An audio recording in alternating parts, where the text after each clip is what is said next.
The cold penetrates his bones. His legs are almost knee-deep in snow. Experienced hunter Joe LaBelle makes his way through the forest, covering his face from the headwind. Any other person would have already fallen and screamed in despair, but not Joe LaBelle. He can survive in any circumstances and always knows what to do. Right now, he's heading to one of the villages in the far north of Canada. This small settlement is located on Lake Anjikuni. The inhabitants of this village are Inuit, indigenous people of North America. Joe hasn't eaten or drunk for a long time. He needs a good sleep and a hot meal, which he hopes to get from the hospitable Inuits. Through trees and a white haze, he notices the silhouettes of tents. Smoke is coming from some houses. Joe will probably get there in time for lunch. He reaches the village, and at this moment, the wind calms down. The blizzard has ended. The hunter speeds up and goes toward the village, located along the frozen lake. It's strange, but there are no locals anywhere. Probably everyone is just sitting in their houses, waiting out the blizzard. "Hello!" Joe says loudly, but gets no response. Oh, great! Smoke is coming out of this tent. Joe knocks on the wall, but no one opens it. He knocks a few more times and goes inside. The little tent is empty. All things are in their places. There's a piece of cloth with needles and thread on the table. Firewood is smoldering in the fireplace. It seems that people have just left this place. Joe goes into the next tent and sees the same picture. All things are in their places, but there are no people. Joe walks past the tents and sees a pit where a bonfire once burned. There's a rope above it with the meat that the Inuit were cooking hanging on it. For some reason, they didn't eat it. Lake Anjikuni is part of a chain of waterways. Here, the Inuits fished and traded various goods. Usually, there are many people here, but now something has forced them to leave their homes. Why did they leave their things behind? And where did they go? There are no tracks around the village. All the sleds are in place. The Inuits have even left their dogs here, and dogs help them to hunt and ride sleighs. No one will leave warm clothes and dogs here when moving away, especially in severe weather. Joe LaBelle knows all this, so he concludes that something terrible has happened here. His body is shaking, not from the cold, but from fear. After going around the entire settlement, he finds not a single soul. Terrified, he leaves the village, heads for the nearest telegraph pole, and sends a message to the police. After a while, more and more people arrive. The police are trying to find traces of missing people and figure out what has happened, but there's nothing. Near the village, they find an empty grave.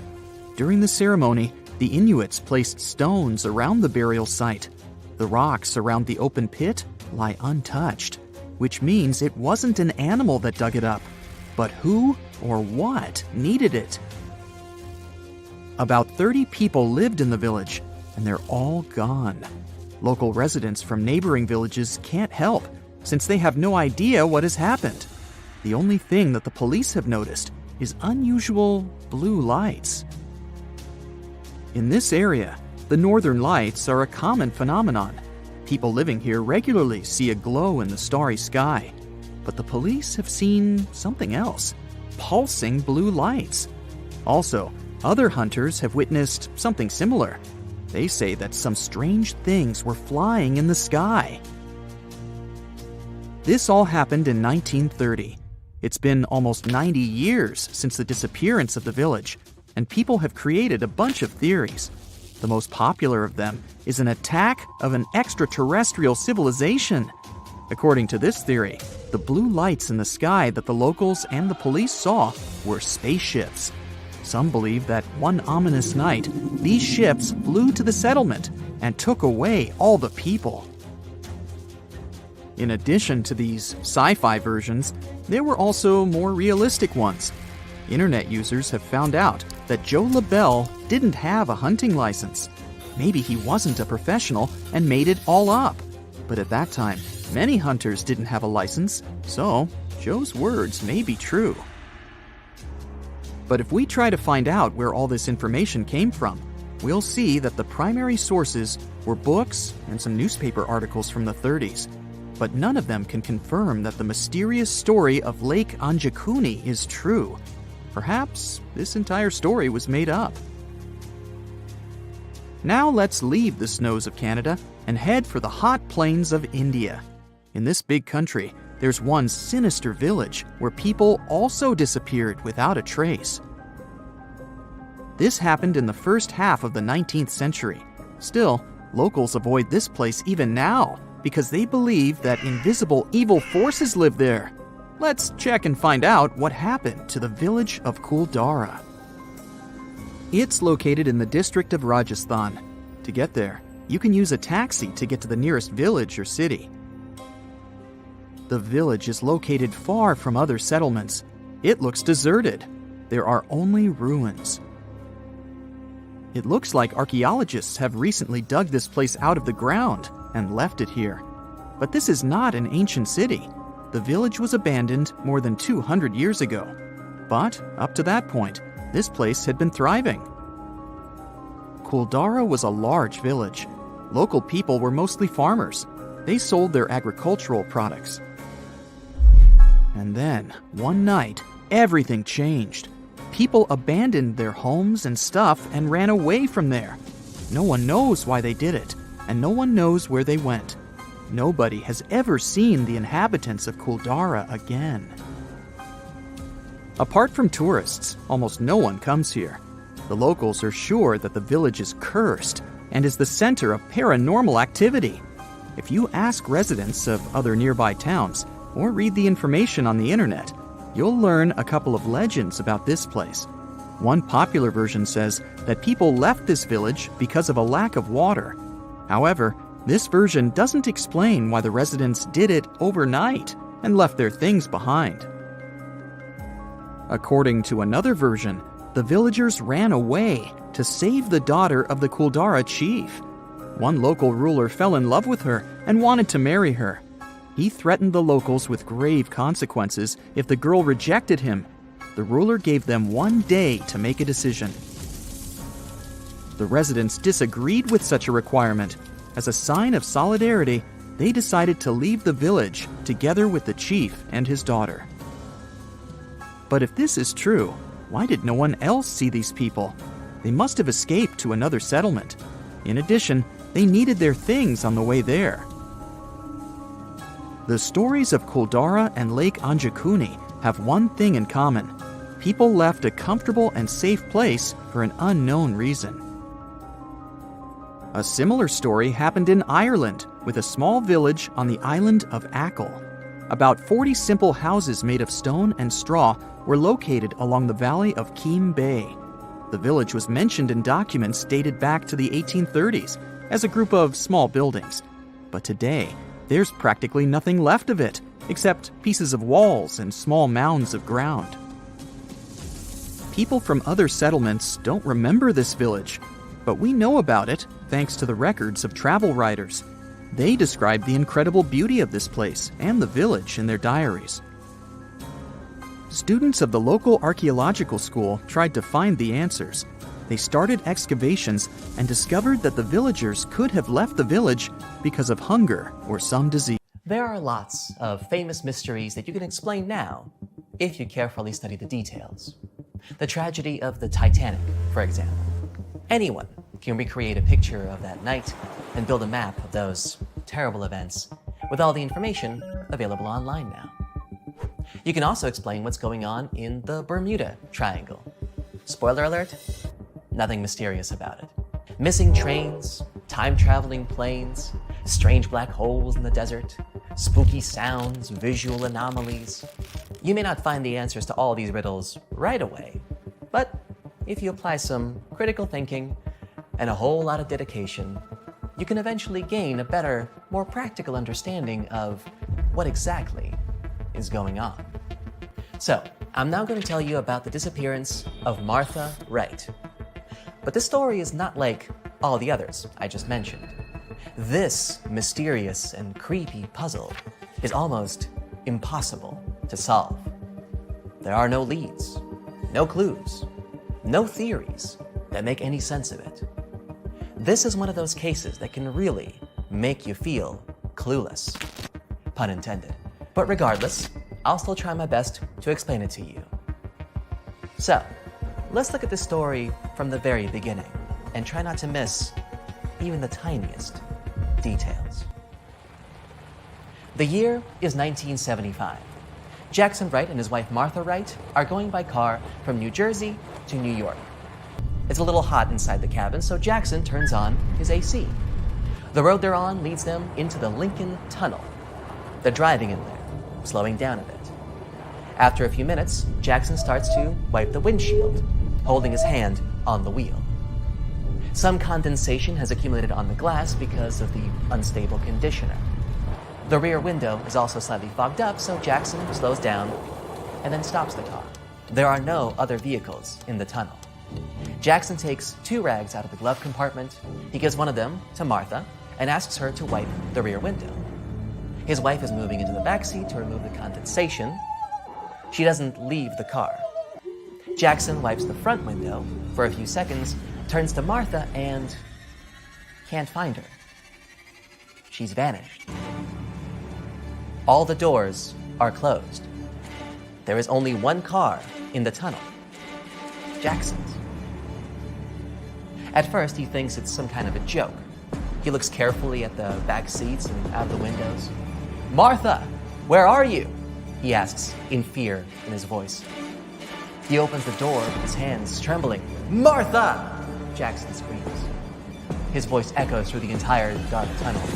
Martha Wright has just literally vanished into thin air. It's a bit creepy, isn't it? Poor Martha. And poor Jackson. At first glance, some might say that the real reason for Martha's disappearance is her husband, and that he made the whole story up as an excuse. We don't know what kind of relationship they were in. Maybe they had a fight or planned a divorce. Yes, it would be easy to blame the husband, but you don't have enough evidence to support that conclusion. Immediately after the disappearance, Jackson contacted the police. An investigation began. Detectives interviewed people passing by the tunnel that day. They carefully studied all the streets, alleys, and even the nearest basements. Of course, they didn't ignore the possibility that Jackson was guilty, but they couldn't find any evidence to that effect either. It almost seemed like Martha didn't exist at all. Jackson loved his wife. He couldn't get over the fact that no one could explain her disappearance. The police certainly couldn't find her. Jackson drove through that tunnel many times, hoping that one day, in the light of his headlights, the silhouette of his missing wife would appear. Are you getting nervous? Well, you need to beat that fear if you want to figure things out. You need to assess the situation with a clear mind. Okay, so it was 1975. There were no phones or cameras. There was one car in a dark tunnel. I'm sure there are some rooms and long corridors that connect the Lincoln Tunnel to the sewer system or the subway. So I'm thinking, what if someone took Martha Wright out of her car? What if it was mole people? You've probably heard of them, people that live in the underground labyrinths of the New York subway. There are a lot of rumors about them. The story goes that for some reason, they refused to live like ordinary citizens of the city and descended into its dungeons. They have no contact with sunlight at all. They can see in the dark. Their diet consists of rats and trash. They can quickly crawl on all fours and even climb walls.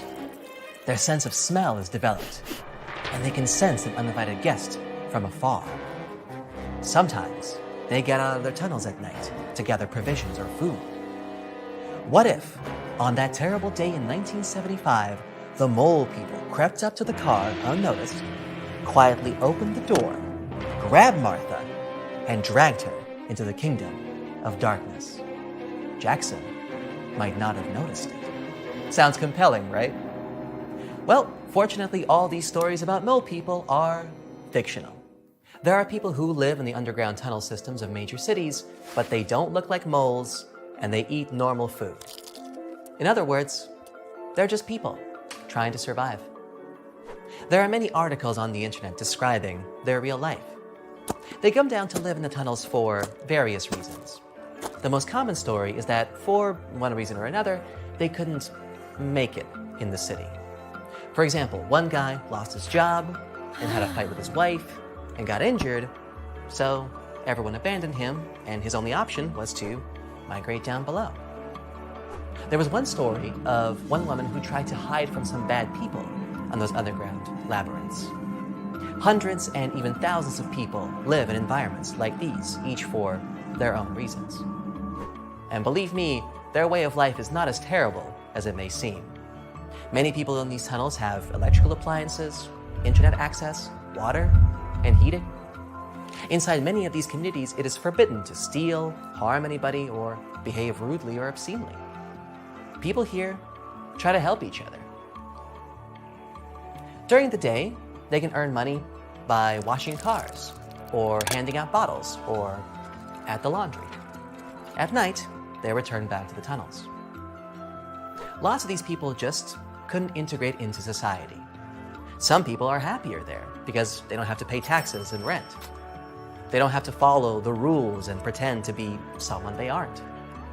Many of them are polite, smart, and well-educated. Often they are friends with many street artists and filmmakers. It's a unique lifestyle, all on its own, with its own communities. Occasionally, some of them would manage to get out of those tunnels, but then return, feeling that they really belonged to the tunnel system and couldn't quite integrate with the world up above.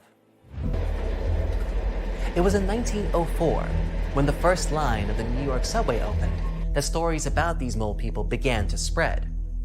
Since then, these stories have been overrun with legends and myths. The city's residents thought that the tunnel's inhabitants had created secret societies with their own system of rules and laws, infrastructure, and the division between poor and rich. Few people ventured down there to check. But in the late 90s, more and more journalists began to conduct investigations about these mole people. Eventually, the myth was debunked. But who knows? Maybe in the 1970s, there were many dangerous people among the tunnel inhabitants. Honestly, I can't believe that they managed to pull Martha out of the car and into the tunnels without Jackson noticing. For one thing, she would have screamed or tried to kick loose. Plus, all the car doors were closed. So, as far as theories go, this ain't it. Okay, then let's keep looking. We have the car, the AC, the tunnel, the sunny weather. All right, let's look at the tunnel again. It seems to me that something is wrong with it. Something in the story doesn't quite add up. If we look at the maps and traffic data, we will see that many drivers use the Lincoln Tunnel daily. I'm sure it was just as popular in the 1970s. So how is it possible that Jackson and his wife were the only visitors to this tunnel in the middle of the day? They were driving in it for a few minutes, then stopped to wipe the windows. And not a single car passed by during that time. The tunnel wasn't closed or under repair. Jackson wouldn't have been able to get there if that were the truth. People walk through this tunnel in any weather. They hide here from the rain and heat and use the tunnels like a little shortcut. You can meet anyone there, at night, early in the morning, and in the afternoon. Why didn't Jackson see anyone? All right, we're getting nowhere with this. Let's look at the story from a different angle. Where were Jackson and Martha coming from? Where exactly were they going? To visit friends? Maybe their relatives? And who exactly were they? That's something we ought to know, right? And luckily for us, that's exactly where the most interesting part of the story actually is. As it turns out, there is no information about this married couple on the internet. You can check phone directories, databases, marriage registrations, and other sources, but you won't find Martha or Jackson Wright. You won't find their friends or relatives. That's strange, but what about the police? The case of the disappearance of Martha Wright is quite famous after all. Some big newspapers wrote about it. Perhaps someone's even covered it on TV. But if you search for it, you will soon find that the information about Martha Wright is basically the same on all websites. It's a small column without any additional information. If you search on Google Books, you'll find one result: a book describing mystical tales with no evidence. Reading it, it really just feels like someone just took all of the world's most famous urban legends and put them together on one page. Well, there you go. Looks like we found our answer. Martha Wright didn't disappear because she never really existed. But don't give the credit to me. I'm not the genius who solved this. To find the answer, I visited the greatest detective community in the world, Reddit users. They solved the mystery of Martha's disappearance long ago and shared it with everyone. Okay, here's a rhetorical question. Why did reputable newspapers publish an article about Martha Wright? And this wouldn't be the only time either. This story is similar to another famous case about a young guy who was walking through a field near his farm and just vanished into thin air. His family and friends saw it with their own eyes. This story appeared in several films and TV shows about mystical phenomena without any evidence or details. What's the point of making it up? Well, to sell copies. People like these kinds of riddles. People can be strangely captivated by the prospect of the unknown. One of the most popular fake mysteries was about the Pan Am Flight 914.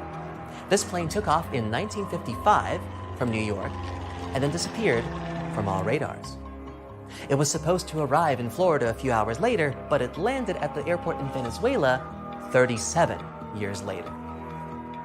Another case, 1954. Santiago Airlines Flight 513 took off from an airport in West Germany. The plane was due to land in Brazil in 18 hours. There were 88 passengers and 4 crew members on board. The plane disappeared from the sky and from the radar. Air traffic controllers tried contacting the pilots but didn't receive any response. 18 hours later, they called the airport in Brazil. Those dispatchers couldn't confirm the plane's landing. They couldn't contact it either. The plane did eventually land on October 12, 1989. It was in perfect condition, but none of the passengers had survived. These stories seem unrelated to each other, but they do have 2 things in common. First, you won't find a list of passengers or employees. You'll also find that those dispatchers from the 50s and 80s didn't exist either. Second, you'll find that both of these stories were actually published in the same newspaper, one known for its tall tales and fake news. Once again, there is nothing mystical about these cases. But we have gotten to the truth, and now we know a lot more about how to evaluate information critically. The next time you hear about some girl seeing a flying monster near a rock festival or some guy disappearing from his pool, don't just believe it right away. Try to study the details. Check the sources. As a rule, these kinds of fantastical stories fall apart if you look at them just a little more closely. The real world is complicated and mysterious, but it is by no means impossible to understand. You just need to think critically and pay attention to the details.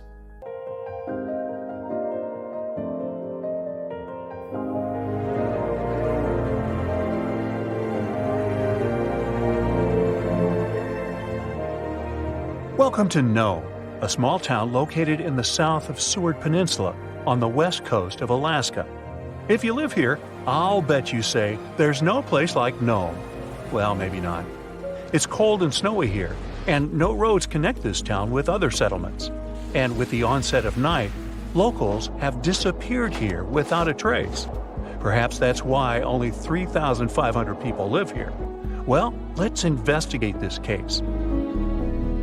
People disappear in cities for assorted reasons, but it was Nome who attracted the attention of the public. From 1960 to 2004, some 24 people went missing there. That number is statistically too big for such a small population. People just didn't come home in the morning, and no one knew what had happened to them. All the locals in small towns like Nome know each other. There are almost no strangers here, as it's difficult to get to Nome. There are no roads and no ferry crossing.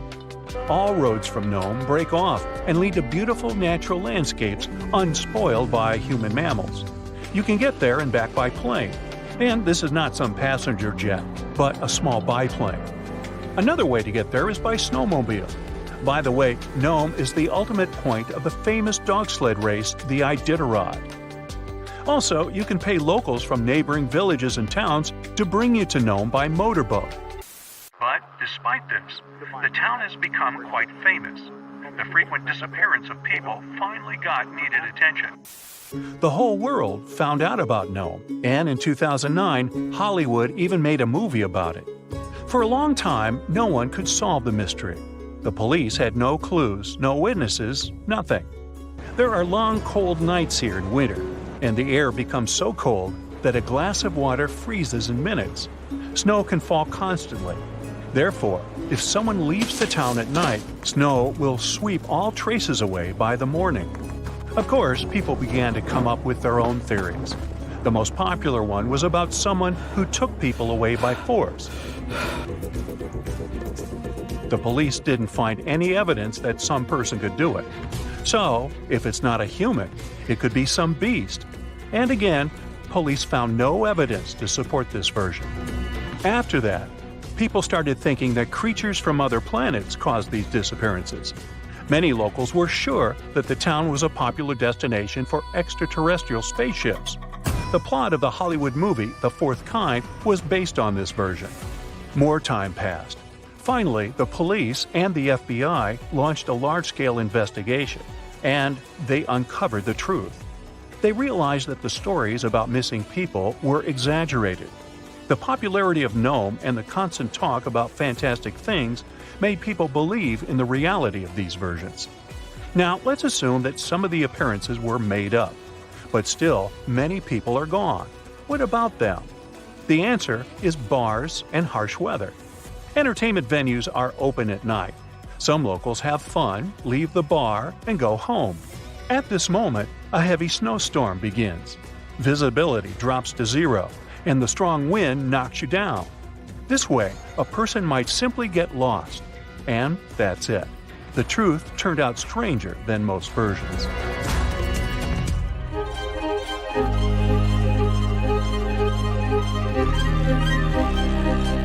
The Bermuda Triangle is a big area in the Atlantic Ocean, so the disappearance of ships and planes there seems not so surprising. But it's much creepier when it happens on a lake. Let's visit the Lake Michigan Triangle. It's located between Michigan and Wisconsin. For a couple of centuries, terrible things have been happening here. People put the same legends around this place as around the Bermuda Triangle. They reported unexplained phenomena and saw flying objects above the lake's surface. Some believe that the triangle is a time portal. Of course, no theories have been confirmed, but strange cases have occurred on the triangle territory. One happened in 1950, when a Northwest Airlines plane with 108 passengers disappeared without a trace during a flight over the lake. Police officers saw a red light over the lake 2 hours after the plane's last communication. The aircraft probably crashed, but rescuers didn't find any passengers or wreckage. All that's left was just an oil stain on the water. Many ships and boats disappeared there. But one of the strangest cases occurred on April 28, 1937. It was midnight. One ship was sailing through this lake.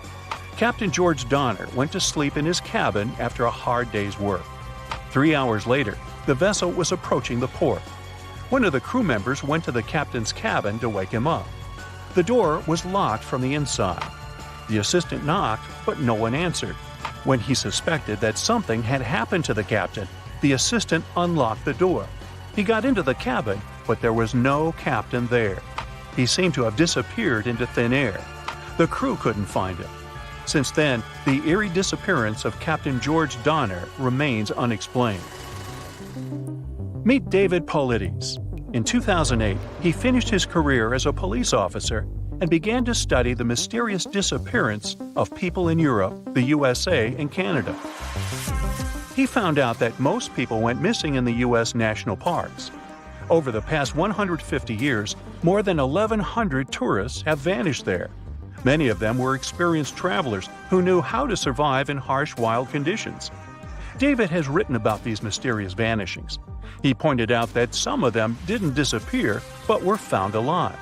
They woke up somewhere in the forest and didn't remember what had happened to them. The creepy detail of all these cases is that most missing persons were young. Another detail is that many went missing before hurricanes. There are too many riddles and not enough answers in this case. Then there's the Sargasso Sea in the northern part of the Atlantic Ocean. This is the only sea that doesn't have shores on land. It's called the sea only because it's defined by ocean currents. Also, golden brown algae grow in this area's bottom, making it seem like an orange spot in the middle of the endless ocean. The Sargasso Sea became famous because, in the 19th century, one of the most famous phantom ships in history sailed here.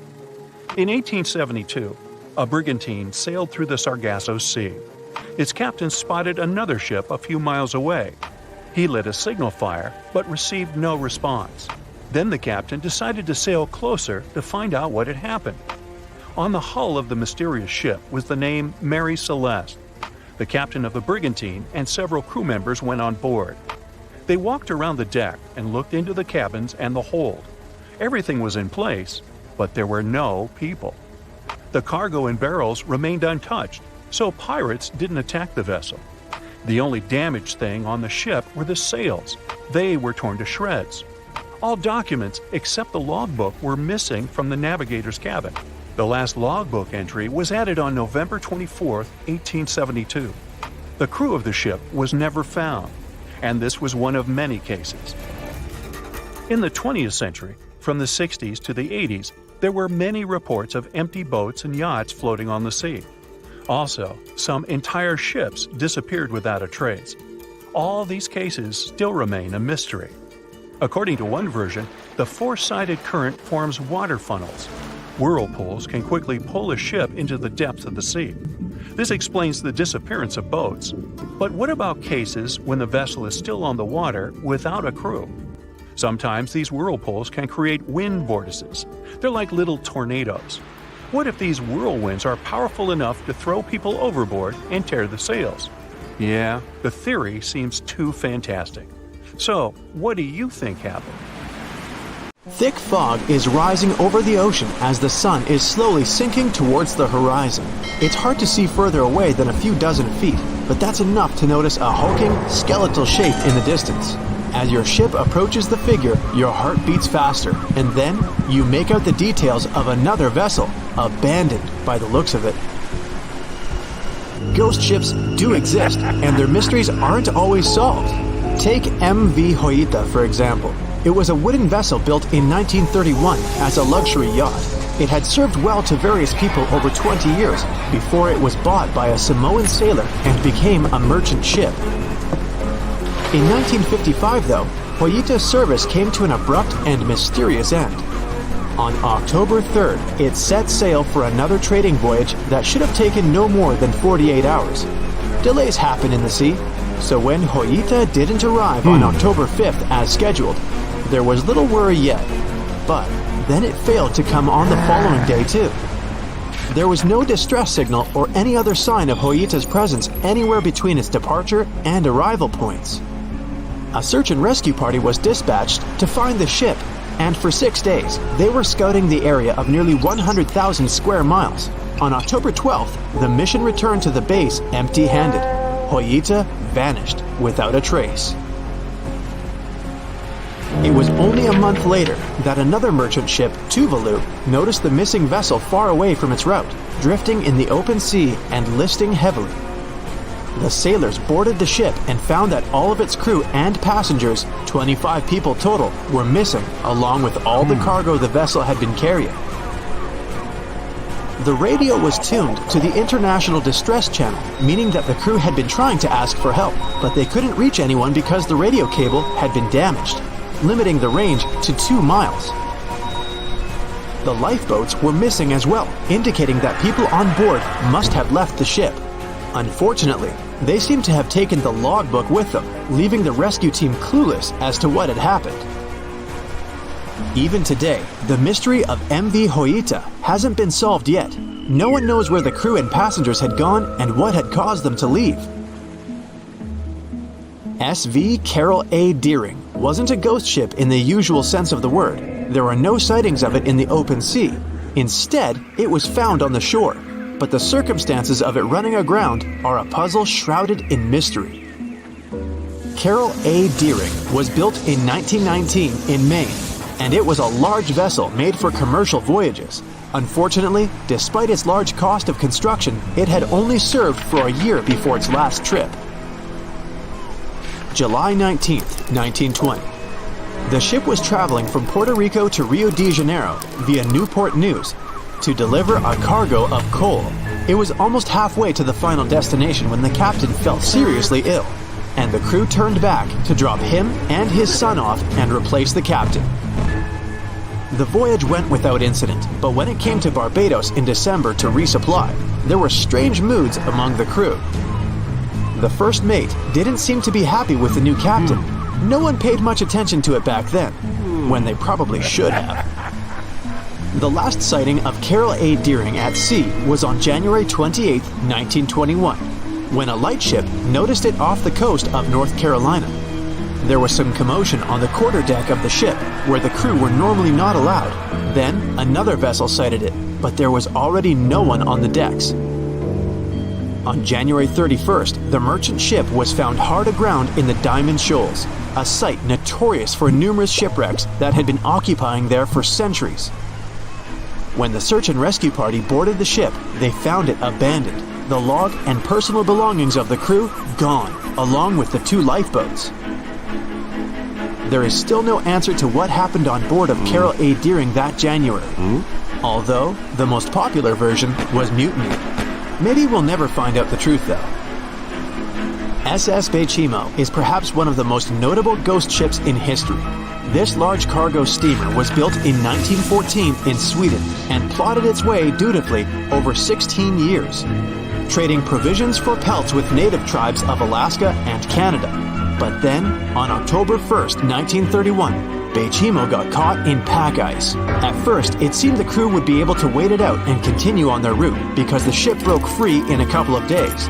But in less than a week, it became caught again, this time for good. In another week, a rescue party was sent to fetch 22 of the Bechimo's crew, while another 15 remained behind to wait through the winter if necessary and get the ship back. But a month later, after a powerful blizzard struck their camp, the sailors went out of their shelters only to find the ship gone. Luckily, a few days later, a native hunter told that Bechimo hadn't been lost yet. He'd seen it about 45 miles from where they had been stationed. They managed to track it down, but decided the ship wouldn't survive the winter. So they took the most valuable cargo from its hold and abandoned it. They were wrong though. SS Bechimo did survive that winter, and many more that followed. When the ice broke, it sailed away on its own, drifting listlessly along the shores of Canada and Alaska. There were numerous sightings of the ghost ship, sometimes adrift in the open sea, and at other times stuck in the pack ice again. People attempted to board and salvage it, but weather conditions or lack of equipment always prevented them. SS Bechimo was last sighted by native Alaskans in 1969, 38 years after its abandonment. What became of it later remains unknown. The story of SS Orang Medan is one of the most puzzling and harrowing ghost ship stories of the 20th century. No one even knows for sure if the ship even existed in the first place. It wasn't recorded in Lloyd's Shipping, the International Register of Ships, which makes it either a tall tale or a vessel that avoided being officially recognized for some shady reasons. In any case, the accounts as to what happened to the Medan vary. According to most reports, it was carrying some unknown cargo in the Indonesian waters when a distress call was received by another ship in the vicinity. The officer on duty heard an SOS message, but its contents are different depending on the accounts. The message did not repeat, and the crew of Medan didn't answer to any attempts to contact it back. The ship that received the distress call hurried to the rescue, but they only reached the vessel the following day, when it was already drifting and slightly listing. When the rescuers boarded the ship, they found that none of the crew had survived. However, one lifeboat was missing, which implied that there was at least one crew member who managed to escape. What happened to the rest of the people on board remains a mystery to this day. Still, there are no hard facts about this story, so we might never find out whether SS Orang Medan was actually a ship and not a thing of fiction. SV Zabrina was a 3-mast sailing barge built in 1873 for river trade ships in South America. She served for well over 4 decades, proving to be a sturdy and reliable ship. It was later transferred to Europe, where it continued serving its purpose well. But then, in October 1917, Zabrina set sail on a regular voyage only to be found ashore several days later. Mysteriously, although the ship was perfectly intact, the entire crew of 5 and the captain were gone. There is no direct evidence or hard facts as to what really happened that day. The most convincing theory is that the crew were washed away from the deck because of an underwater explosion. And then the ship sailed ahead without them, but the truth, as always, remains unknown.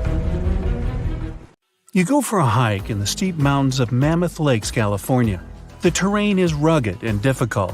The icy snow makes it harder to walk. Halfway along the hike, you spot something out of the ordinary. From a distance, you spot scattered stuff lying on the rocky ground. You walk a little closer to have a clearer look and see what appears to be the remains of an airplane. It turns out that the debris belonged to record-breaking pilot Steve Fossett. Authorities had been looking for him for almost a year.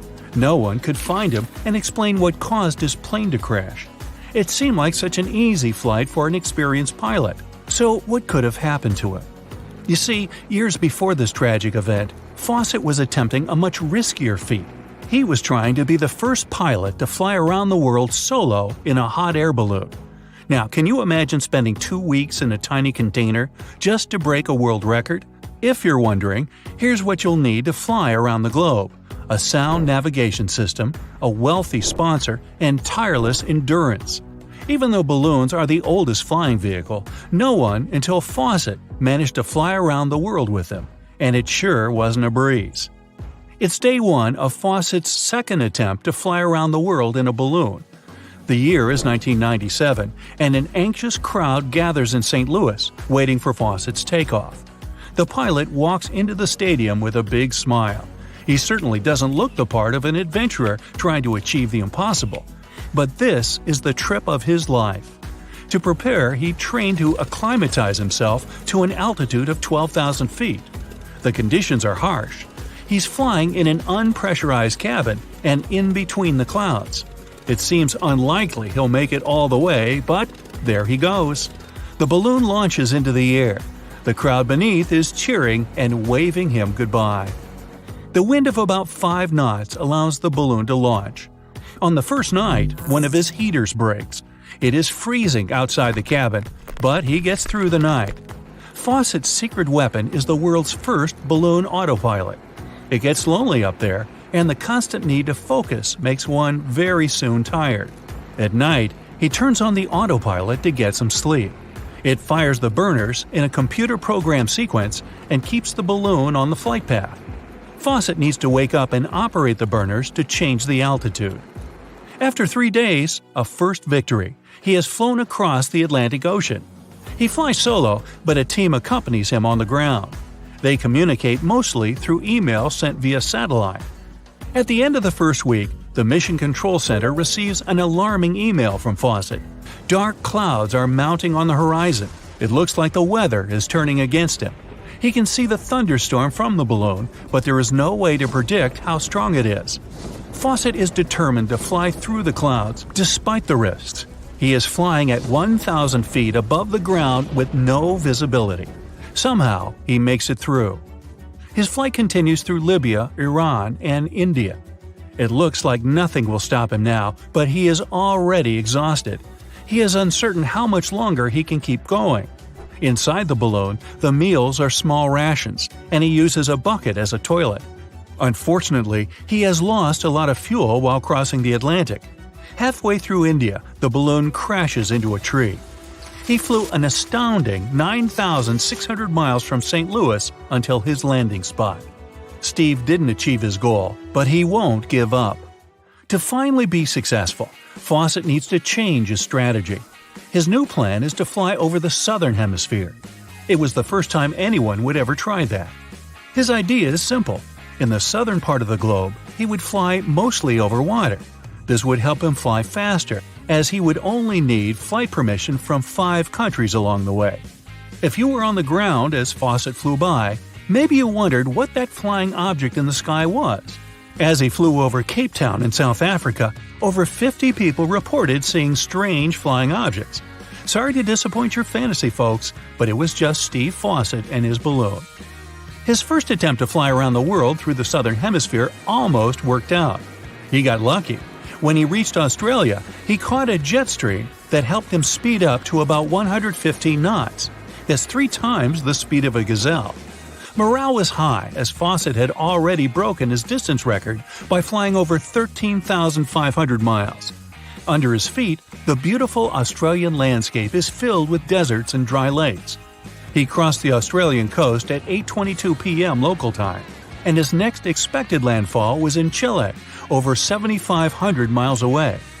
But again, a huge thunderstorm got in his way. After entering the storm, the balloon showed how fragile it was. The lightning and fierce winds tore the balloon apart. This time, he wouldn't make it through. He fell into the ocean as the balloon caught fire. A rescue team waited until morning to go look for Fossett. A Hercules aircraft rescued him from open waters. In his 6th attempt, Fossett made it around the world in a hot air balloon. The Spirit of Freedom balloon landed in Queensland, Australia, after a 2-week flight across the globe. He flew at speeds of over 200 miles per hour and journeyed over 19,263 miles. Fossett had done it. He was the first solo pilot to cross the world in a balloon. However, he didn't stop there. Soon after breaking this world record, he wanted to do the same on a different vehicle. He convinced Richard Branson, the owner of Virgin Atlantic, to fund a single jet-powered aircraft, later called the Virgin Atlantic Global Flyer. On the 8th of February 2005, the Global Flyer took off. It set out to circumnavigate the Tropic of Cancer, an incredible length of around 23,000 miles. Out of luck, or sheer ingenuity, Fossett broke yet another world record. He overcame a major fuel loss early on in the flight and made it all the way back to Salina in Kansas, where he originally departed from. Did this story make you want to hop on a hot air balloon? Fossett was the expert in aerial adventures and extreme conditions. This is why his disappearance in the Sierra Nevada mountains was full of mystery. What could have happened to take down such an experienced pilot? On the 3rd of September 2007, Fossett took off from a Nevada ranch with this single-engine plane named Super Decathlon. It was a simple, leisurely day flight that took a dark turn. Fossett never made it back to the ranch. A search and rescue team was sent to find the pilot and his plane, but they returned empty-handed. It wasn't until a year later that a hiker found some of Fossett's belongings near Mammoth Lakes. Then an aerial search located the remains of Fossett's 2-seater at an elevation of 10,000 feet. The mystery was solved with the help of advanced technology. In the world's first hexagonal wind tunnel facility, experts recreated the weather conditions of the day of Fossett's flight. They were trying to understand if the downdrafts from the Sierra Nevada mountains could have brought his plane to the ground. With the help of a smaller plane replica, they made a disturbing discovery. That day, visibility was normal, but the wind currents swelled the plane like a leaf. A sudden downdraft most likely disoriented Fossett and made him lose control of the aircraft, causing him to crash directly into the mountains. The plane's engine wasn't powerful enough to overcome the wind forcing it into the ground. It turns out it was entirely out of Fossett's control. The discovery of the debris brought closure to this unfortunate case. The airplane involved was a Beechcraft Bonanza single-engine aircraft. On board, pilot Bruce Gurnon had 2 passengers, his father and business partner. They took off from Andros Island in the Bahamas and headed northwest for the Florida coast. It was December 4th, 1970. If you draw up a map, trace a line connecting the island of Bermuda, Puerto Rico, Miami, and back to Bermuda, what do you get?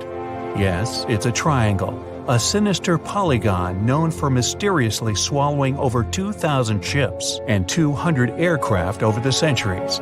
Bruce Gurnon's plane was within its hungry grasp. But this was a typical flight Bruce had made dozens of times before. The trip usually took about an hour and a half, with no hiccups or mysterious phenomena whatsoever. The men were no more concerned than you would be during your daily commute to work. Oh, but this time would be different. They would face very unusual circumstances indeed. Bruce took off and started gaining altitude. Strange things started happening right from the get-go. At an altitude of about 1,000 feet, he noticed a small cloud up ahead. But it kept growing. Not from the plane getting closer, this thing was actually getting bigger in size. Bruce had to fly through it, and he came out the other end just fine. Another mysterious cloud appeared at 11,500 feet. This one was massive, and Bruce had no other choice but to fly through it too. So he concentrated, took a deep breath, and in they went. At that moment, it got dark as night all around the aircraft. Not a single sliver of sunshine got through. But this wasn't a storm cloud, and it wasn't raining. Bruce was starting to get worried, and then, bam! He saw flashes of white light. They would appear and vanish quickly like lightning. But this pilot knew this certainly was no lightning. The flashes were so bright, they lit up the whole space around them. Bruce kept flying for another 30 minutes when he realized this was the same cloud he had gone through earlier when he started to climb. But now the cloud was cylindrical, and the plane was flying through its center. It was about 1 mile wide and seemed endless. Bruce thought he could never get out of that trap. But a minute later, he saw light at the end of the tunnel. He kept that yoke straight ahead. He was almost out of this nightmare. But all of a sudden, unexplainable things started happening again. The walls of the cloud tunnel began to narrow. They were closing in on the plane. The navigational instruments started wigging out. The compass was spinning by itself counterclockwise. The electronic instruments were all malfunctioning. It was like the plane was being operated by something else, or it was moving inside some kind of current. All of Bruce's attempts to take control were to no avail. He kept flying through that tunnel, bound and determined to get out of this thing and live to tell the tale. The walls kept narrowing, smaller and smaller, wrapping like a vortex. Bruce was running out of time. He had to get out of this place fast. The next 20 seconds were the most intense of his life. But then, he burst out of this foggy trap. As Bruce described later, he felt weightless for 5 seconds as his plane left the tunnel. The clouds dispersed, and now the aircraft was in a grayish haze. The men let out a big sigh of relief. He immediately grabbed the radio and contacted ground control. Bruce wanted them to determine his location. But when the dispatcher looked at the green screen, his face became contorted with confusion. Bruce's plane wasn't on the radar. It was as if the thing was invisible. But then the dispatcher said the aircraft was already in Miami airspace. Bruce was utterly shocked by this information. It just couldn't be true. The distance the Beechcraft was supposed to cover was about 250 miles. Remember, the whole trip usually took around 90 minutes. But this time, it took just 47 minutes to get to the destination. This model of aircraft can only cruise at about 180 miles per hour. Do the math, and anyone would understand that this was physically impossible. The dispatcher must have made a mistake. But when the clouds parted, Bruce saw that he really was over Miami. The plane landed safely, and it was time to try and solve this mystery. So what happened on that flight? Bruce checked the remaining fuel and his watch. After a short calculation, he was only more confused. The plane hadn't gone through the amount of fuel it should have. Bruce couldn't have been wrong. He was a very experienced pilot. By his early 20s, he already had 600 hours of flight under his belt, and he was all too familiar with this airspace he'd flown countless times. All the evidence in hand seemed to indicate that Bruce's plane just skipped over almost half the entire distance. The man thought about this bizarre occurrence for a long time. He even consulted with professors and experts, but none of them could give an exact answer to what happened that day. So he came up with his own theory and even wrote a book about it. Bruce thought it all came down to this electric fog with white flashes. Others, however, theorized that dark energy was responsible for this time leap. Yes, that same dark energy responsible for the expansion of the universe. This energy could have curved time-space like a black hole, forming this strange tunnel. Bruce accidentally hit it, but he was lucky to get out of there. That's how he got into Miami airspace so fast. But dark energy is just a theory attempting to explain the unexplainable. To this day, there is no real answer for how Bruce was able to travel that distance in such a short time. But some details still can be explained. Archive records show that 84 sunspots were recorded that day, as well as a huge solar wind moving almost 440 miles per second. This would cause disturbances in the Earth's magnetosphere that could throw off the plane's instruments and radars. So Bruce's version that he was in an electronic fog could be right. And about these weird clouds. The thing is, they're pretty commonplace things in this area. Zones with low and high pressure are constantly colliding there. The result? Storm clouds. Perhaps that cloud growing before Bruce's eyes was simply two massive air currents crashing into each other. But so far, no one has been able to explain how the plane got to Miami so fast. Well, maybe in the future the truth will be revealed. In the meantime, it remains another mysterious riddle of the Bermuda Triangle. But it's still by far not the most shocking incident there. In 1945, a total of 5 planes went missing in the Bermuda Triangle all at once. On December 5th, some Navy student pilots were training in the area. The day's lesson? Navigation. Ironically enough, they couldn't find their way back to the base and got lost. Many people assume they ran out of fuel. This is likely to have caused the incident, but the circumstances were very strange. The students were under the supervision of an experienced lieutenant who had 2,500 flight hours. He would never let a bunch of newbies go so far that they'd get lost. The incident was called Flight 19. Even now, there's a debate about how it could have happened. 3 years later, a passenger jet headed to Miami from Puerto Rico disappeared in the same area. There were 29 passengers and 3 crew members on board. The weather was clear throughout the flight. But experts believe that when the plane was about 50 miles off the coast of Miami, it could have been hit by a strong wind that knocked it off course. Years later, divers found a similar-looking plane in the waters.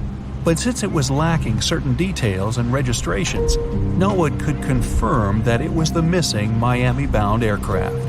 The next month, in January 1948, another plane went missing in Bermuda. 25 passengers and 6 crew members just vanished somewhere between Azores and Bermuda. The mystery of this plane's disappearance, along with countless others, remains unsolved. 20 miles south of Olympia, Washington, there are strange 8 feet tall and 30 feet wide grass mounds. They cover an area of nearly 1 square mile. These small hills are known as the Mima Mounds, and nobody knows what created them. They've been haunting the dreams of geologists for nearly 200 years. Scientists have been arguing about what exactly caused these mounds to pop up all over the place. There are such theories as earthquakes, glaciers, gas vents, clay swelling, and even termites. In 1942, geologists supposed that pocket gophers could create the mounds. In 1987, the theory was tested. Small bits of metal were pushed into the mounds and monitored with the help of a metal detector. As gophers dug their burrows, the pieces of metal were pushed uphill. A computer program analyzed those results. It turned out that many generations of gophers could indeed form the mounds. It would take them over hundreds of years. But why would they push the soil up when it takes way less energy to move it behind them? That's unclear. So far, gophers' involvement is still just a theory. Scientists used to consider the Amazon rainforest a large ecosystem that's been filled with trees for millions of years. Yet when the 16-foot wide Amazon rings were discovered, it changed all the theories. These rings proved that the area looked very different before forests started growing here. It looked like a modern savanna. Scientists took soil samples near the lakes, and the results showed that this soil didn't come from a rainforest. It was from dry lands. It may mean that people who used to live here probably had a completely different environment from what scientists thought. Geologists are still studying the rings, and they're trying to figure out what purpose they serve. Known as the Eye of the Sahara, the Reichert structure is a 30-mile-wide ring-shaped object in the middle of the desert. Reichert was initially thought to be a meteorite impact site, but now scientists believe that it was created by the erosion of a hill or mountain. It eroded away over time, but left layers of rock rings that were once a mountain. The eye is so prominent that the astronauts on board the International Space Station can see it from up there. Antarctica is the coldest, driest, windiest place on Earth. But the strangest thing about it might be located deep under the ice. Until about 60 years ago, Antarctica was considered flatland. That all changed in 1958 when the Gamburtsev mountain range was discovered. It was hiding under 2 miles of ice. Its peaks were more than 10,000 feet tall, and the whole range stretched for 750 miles. That's 1/3 of the height of Mount Everest and about half the length of the Himalayas. No one has ever laid eyes on the Gamburtsev Mountains. The ice hides deep valleys and steep inclines. They could show what Earth looked like millions of years ago. Lake Vostok in East Antarctica was discovered in 2012 during drilling. Scientists found a freshwater lake, untouched and unfrozen, under more than 2 miles of ice. Researchers believe that undiscovered microorganisms and unique geochemical processes might exist in the lake.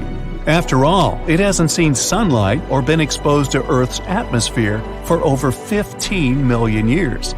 But drilling into the lake is likely to ruin the ecosystem below and contaminate one of the last untouched places on the planet. There's a 350-foot anomaly in the Indian Ocean, known as the Indian Ocean Geoid Low, IOGL. It produces the largest distorting natural gravitational force in the world. Heavy mineral deposits, many deep-sea trenches, and magma reservoirs disturb the magnetic field in this area. Earth's gravity changes in different places around the planet. It allows researchers to look for patterns and figure out what's happening beneath the surface. Higher gravity fields usually means denser materials below, and vice versa. Some scientists believe that the anomaly might be a dent in the planet's mantle, that it's working its way up to the crust. The Cave of Crystals in the Mexican state of Chihuahua. These caverns are filled with amazing gypsum crystals that crisscross the entire subterranean area. The caves were discovered in 2000, when workers were draining water from a zinc mine. That's when they stumbled upon these sparkling structures. The crystals were so pure and large, around 33 feet in length, and had such sharp edges that geologists couldn't date them using conventional methods. Luckily, researchers discovered 50,000-year-old bacteria samples within one of the complex constructions. It was extremely hard to work in the caves. There, the temperatures reached 136 degrees Fahrenheit, and the humidity was extremely high. Scientists needed special cooling equipment to get down to the cave, even though they only made short trips. Unfortunately, the company that owned the mine re-flooded the cave system, preventing any further study. Around 450 miles away from Bangkok, in northeast Thailand, there's a 75-million-year-old rock formation. These rocks look like 3 whales swimming together. The beautiful design created by nature became known as 3 Whales Rock. Millions of years ago, this area was just a desert, but the land was changing. Gradually, sandstone got pulled apart by the movements of tectonic plates and erosion. That's how these spectacular formations were created. If you decide to explore the system of trails around Three Whales Rock, you'll find waterfalls and abundance of fauna and flora there. Locals call the Potomsky crater in Siberia Fire Eagle's Nest. It's a gigantic 500-foot wide and 100-foot tall limestone mound. Nothing grows near or on top of it, and animals do their best to avoid this place. First discovered by geologists in 1949, the crater is believed to be around 500 years old. The most likely theory of its origin is a burst of steam. This could happen during a period of rapid gas expansion in the region. Scientists think that Fire Eagle's Nest might be a very rare gas volcano. Gigantic gas stockpiles might have been trapped deep underground. It could happen because of limestone forming around these storages and creating immense pressure. A sudden release of the stored gas could have formed this mammoth-sized hole in the surrounding forest. Lake Hillier in Western Australia is only 2,000 feet in length, but its color has been baffling geologists for a long time. Unlike most pink lakes in the world, Lake Hillier has a pink color all year round. Its hue isn't affected by sunlight or temperature. If you look at it from above, the lake's bright color will be in stark contrast with the surrounding blue of the Great Australian Blight. The real reason for the Hillier's unique color is still not fully understood. Many presume it has something to do with microalgae in the lake, or it might be a reaction between salt and sodium bicarbonate found in the water. The Chocolate Hills in the Bohol province of the Philippines are covered in lush green vegetation for the largest part of the year. But these 1,200-plus mounds turn a chocolate brown during the dry season. That's what gave them their name. Strangely, no trees or shrubs grow on them. Another mystery is how the mounds managed to develop so symmetrically. There are myths that involve giants throwing boulders at one another for days on end during a fight. Scientists believe that the 150-foot tall mounds were created by eroding limestone that was stacked on clay. But to this day, the mystery of their formation remains unsolved. The Great Unconformity represents about 1 billion years of missing rock records. It appears in all kinds of rock formations all over the world. Scientists have been trying to find the answers to how and when this enormous amount of material could disappear. One of the most plausible theories involves glaciers. It could happen during the time known as Snowball Earth. That's when the planet was completely covered by ice. Then glaciers tore away hundreds of thousands of tons of rock and dirt. This left a gigantic gap up to a mile thick between the neighboring rock layers. Some geologists think that the record went missing when the supercontinent Rodinia formed and broke apart. Located on Yamal and Geeden peninsulas, these expansive pit holes were discovered in 2014. They seem to be still changing and evolving. The pits grow wider and people find them more often. Of course, there's no shortage of theories about how they appeared. Suggestions range from meteorite impacts to the activity of other civilizations. But the most common explanation is that methane gas reacted to water particles after the planet's permafrost started to melt. This resulted in bubbles of methane bursting through the ice. The craters could be thousands of years old, but nobody knows for sure. How do you imagine it is to work as a lighthouse keeper? Probably like an introvert's dream. You're alone on a rock in the middle of the sea with nothing but the raging waves and the lights to keep you company. But being alone can have its downside too. No one will know if something happens to you. And that was exactly the case with the keepers of the Flannan Isles Lighthouse. It was a fine and calm day on December 15th, 1900. In such weather conditions, lighthouses aren't crucial for the safety of passing ships, but it was still noted as a bit odd by the Arctur, a steamer passing by the Flannan Isles on its way to Philadelphia, that the lighthouse on Eilean Moor was not operational. The ship's captain noted it in his log and left it at that. It was only 3 days later, when the Arctur arrived to the port of Leith, that the strangeness was officially reported. A ship was immediately rigged with a relief lighthouse keeper, Joseph Moore, to be delivered to Islandmoor. But the weather had been bad since the day before, and it couldn't set sail for more than a week. Finally, on December 26th, the relief boat Hesperus arrived at the lighthouse. But even as they approached, they could tell it's not been maintained this whole time. The lighthouse had normally been manned by 3 people, James Ducat and Thomas Marshall, the regular keepers, and Donald MacArthur, the occasional who has been substituting for another keeper on sick leave. There was a 4th too, a rotating man who was on store at the time.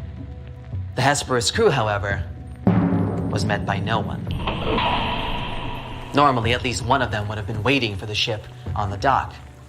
That was the first sign of trouble, but by far not the last. Upon arrival, James Harvey, captain of the ship, also noticed that there was no signal flag on the flagstaff to welcome the relief boat, and all the supply crates had been left on the landing while they should have been inside. Harvey blew the ship's whistle. No reaction. A flare was fired in the air. No effect either. The sense of unease grew on the Hesperus, so Moore decided to deploy a boat and go on shore alone to investigate. It was ominously quiet on the island. The lighthouse stood dark and lifeless, only seagulls keeping it company. Moore went on to explore the territory and the building itself, and what he found unsettled him even further. There was no sign of the keepers, not even a trace left. Both the main gate and the entrance door to the lighthouse were closed. The beds were unmade, and most eerily, the clocks stopped. That meant the men were absent for more than a week.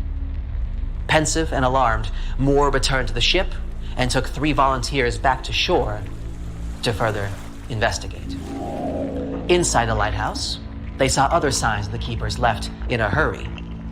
There was an overturned chair near the dinner table, and 2 of the 3 protective oilskin coats were missing.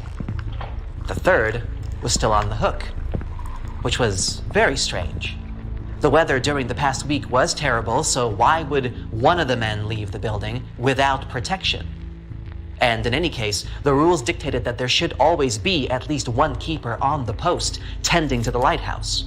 For all 3 of them to leave at once, something terrible must have happened. When the men returned to the Hesperus, Captain Harvey used a telegraph to send a note to the Northern Lighthouse Board. It said that a dreadful accident had happened at the Flannans, and that all the keepers had disappeared. His guess was that the poor souls had been swept away by the raging sea or had fallen from a cliff.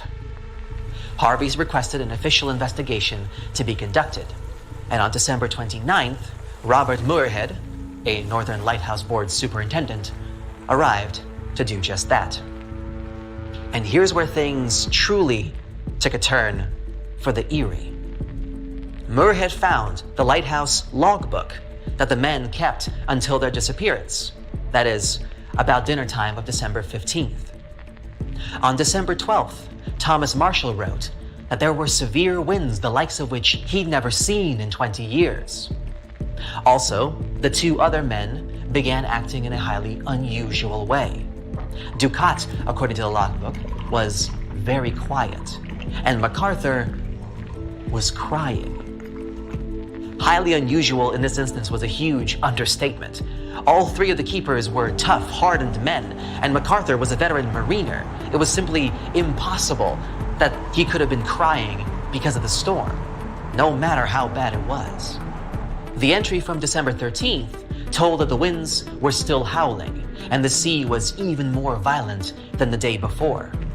The log implied that the 3 men were terrified, which was, again, very strange since they were experienced keepers and knew that they were safe inside the lighthouse. The elements could do nothing against a sturdy stone structure built specifically to withstand rough weather conditions like these. But perhaps the most unsettling of this was the fact that there were actually no storms sighted on the 12th, 13th, or 14th of December in that area. It was written in the log that the skies finally cleared only on the morning of December 15th. And that was the last entry. The keepers went missing on the evening of the same day. There are so many inconsistencies in this whole story that it remains a mystery to this day. Not only did the official investigation not find any clear evidence of what had happened in the Eileen Moore Lighthouse, but it also made the situation even more perplexing. As soon as the news reached the mainland, wild theories from all corners of the UK started circulating. Still, there was also at least the official version of events, and that made some sense. You see, the western landing of the lighthouse premises was severely damaged by recent storms. Iron railings were bent, the iron railway beside the path was torn out of concrete, and turf had been ripped away from the top of a cliff that stood 200 feet tall. This evidence showed that the waves and the wind had been particularly savage. And there lay the explanation to the mysterious vanishing of the keepers. On the 15th of December, 2 of the men must have gone out into the storm to secure the box on the western landing which contained mooring ropes.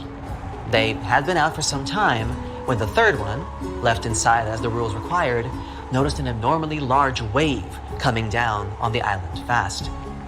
Deciding there was no time to waste, he leaped to his feet, overturning the chair he had been sitting on, and rushed off to warn the other 2 of the imminent danger. He was in a big hurry, so he didn't stop to grab the oilskin coat on the way out. But apparently, he was too late. When he reached his fellow keepers, the wave had already reached the island, and as they were all dangerously close to the edge, it swept them all from the landing. Seems a plausible enough theory, but there are a couple of gaps in it. Firstly, it doesn't explain where the storm even came from. The keepers disappeared in the evening of December 15th, and by all accounts, the weather that day was fine, and the sea was calm. Even the keeper's own logbook confirmed it. So, how would a huge wave appear on that day without any warning? And secondly, again according to the entries in the Lighthouse logbook, the damage to the western landing had been done before the men's disappearance. So, they must have witnessed the mayhem, but had not in fact gone out into it. Since 1900, many more theories have been born, including one about a freak wave washing away one of the men and the others being swept away by subsequent waves while helping him. Also, some theorized that a big wave might have entered a narrow gully by the western landing and burst back with force, pushing the men who were trying to secure their equipment over the edge. In this theory, the third keeper was also running to help his colleagues but suffered the same fate as them. But whatever hypotheses were given, credible or nonsensical, none of them have given us any clue as to what really happened to the 3 bold men from Eileen Moore. Who knows? Maybe someday the truth will be discovered? What do you think caused the lighthouse keepers to disappear from the island? Let me know down in the comments. If you learned something new today, then give this video a like and share it with a friend. Hello, brave visitor, and welcome to the exhibition of the uncanny. But beware, this is going to be one chilling experience for you. Even Sabrina the Witch couldn't handle these photos. Now, if you've got what it takes to jump into the tunnel of oddities, let's begin. The first photo will take you back to 1900s Belfast. It shows 15 females who were workers at a linen mill. If you calculate how many hands 15 people have, it makes 30, right? But take a good look at the photo, and you'll see there's an extra hand that doesn't belong to any of the ladies there. All the women are arranged in rows with their arms crossed over their chests and hands tucked underneath their arms. There is only one exception to that, and it's the lady in the second row with one hand on her hip and the other down by her side. That's one little rebel you got there. But the mysterious claw-like hand is neither hers nor does it belong to someone close to her. It's actually resting on the shoulder of a girl on the other side of the same row. And there's no one else who the hand could belong to. Even though it's a century old, the photograph first appeared on the internet on April 29, 2016. It was sent to one website by a woman named Linda, who identified the girl with the hand on her shoulder as her grandmother, Ellen Donnelly. But she never commented on who that hand might belong to. What's even weirder is that there's no evidence whatsoever that suggests that the photo was digitally altered. So where did this lonely hand come from? Photoshop didn't exist back then. But this doesn't mean photographers didn't have the necessary skills to edit their photos. Although it was not possible to add an extra hand to the photo, it was surely possible to remove any unwanted objects or people by simply cutting them out with scissors. Photographers would then draw what they wanted to be in the picture in pencil or charcoal. They could also combine multiple negatives to create a single image. There's one more answer to where the hand could have come from. Even though instantaneous photography had already existed in the 1900s, some photographers still use the long exposure technique to capture the moment. So it is possible that while the photo was being taken, the lady in the back initially placed her hands on Ellen and then decided to cross her arms, which makes this terrifying photo the result of long camera exposure. So you can ease your mind that it was not Thing, the hand that lived with the Addams family, that photobombed this picture. Now, in our second photo, you'll see a young lady holding a glowing apparition between her hands. It might also make it easy for you to believe that magic is real. But sorry to disappoint you, because that is not the Expelliarmus spell she's doing. The woman in the photo is French-born Martha Wright, who later changed her name to Eva Carrera. She lived between 1886 and 1943. She was a fraudulent medium. She claimed to have psychic abilities that allowed her to communicate with people who had passed over to the other side and make their spirits materialize during her seances. At the time, such lying mediums would follow a standard procedure during their seances. They would enter a closet installed in the room to pretend to concentrate. Then they could use their powers at full capacity to generate ectoplasm. When not used in the context of cell biology, ectoplasm is a term referring to an imaginary substance that would come out of the body of the medium. It then might take the shape of a face, a hand, or even the entire body of the person who's being called back to life. Eva Carrera was one of those dishonest mediums who would use chewed paper and cut out faces from magazines and newspapers to make fake ectoplasm. This photo of hers, taken in 1912 by German parapsychological researcher Albert von Schrenck-Nozick, shows her in action during one of such deceptive seances. But knowing the full story doesn't change the fact that this photo can make your hair stand on end. But what's even more unbelievable than the photo itself is the fact that she was able to convince big names like Sir Arthur Conan Doyle, the author of the Sherlock Holmes mystery series, that she was the real thing. But you'll be happy to know that she couldn't trick illusionist and escape artist Harry Houdini, who, unlike Sir Arthur Conan Doyle, thought her performances were nothing more than a magician's tricks. Now, these owls in the third photo are not Hogwarts owls, and they are not here to bring you your acceptance letter.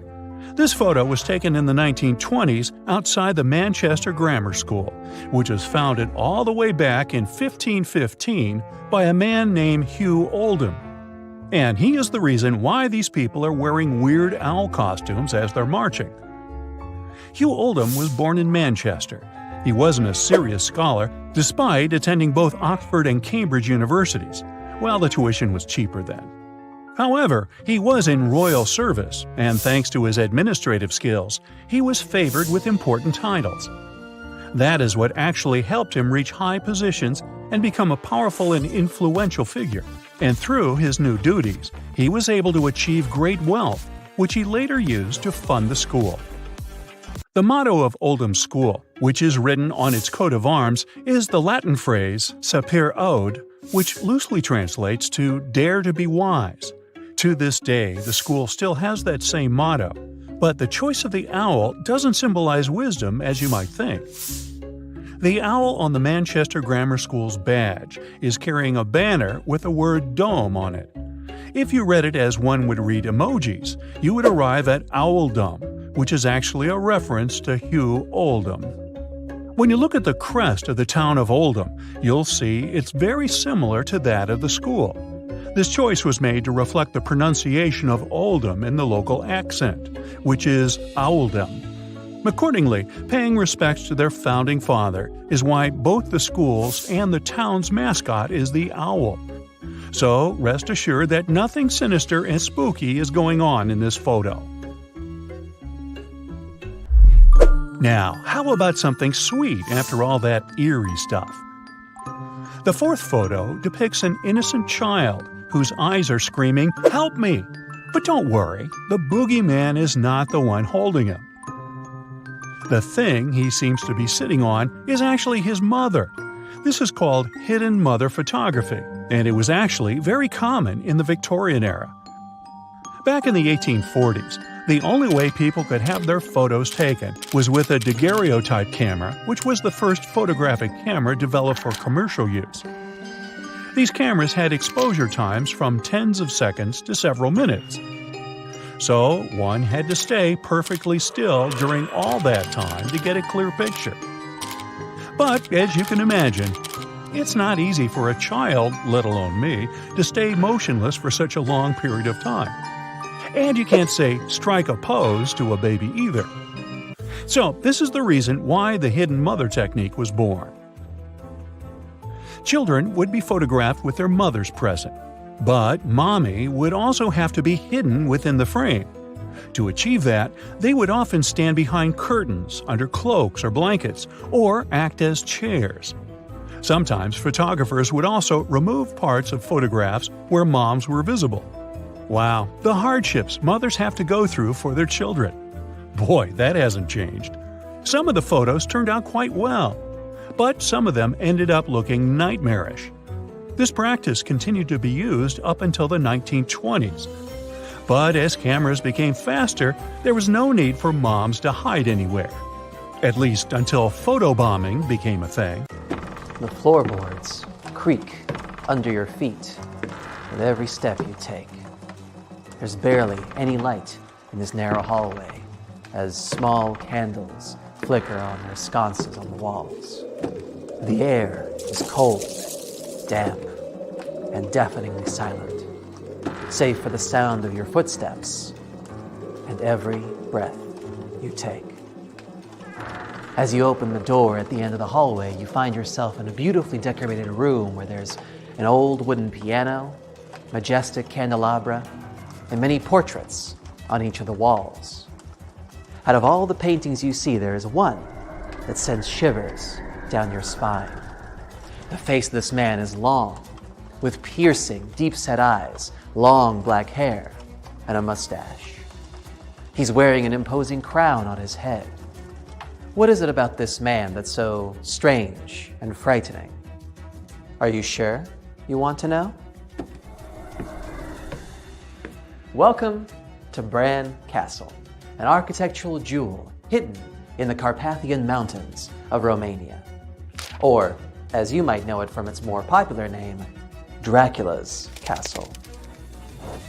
Though, by all accounts, Vlad III of Wallachia was indeed quite a special kind of ruler, not all the things that were attributed to him were actually true. For example, he never actually lived here in this castle. But his true legacy was what inspired the British author Bram Stoker to create the now famous character Dracula in his book of the same name, published in 1897. Safe to say, Stoker might have gone a bit overboard with the story, given that he never actually visited Bran Castle. Just to be clear, it's Bran Castle with an N and Bram Stoker with an M. Odd coincidence, I'm sure.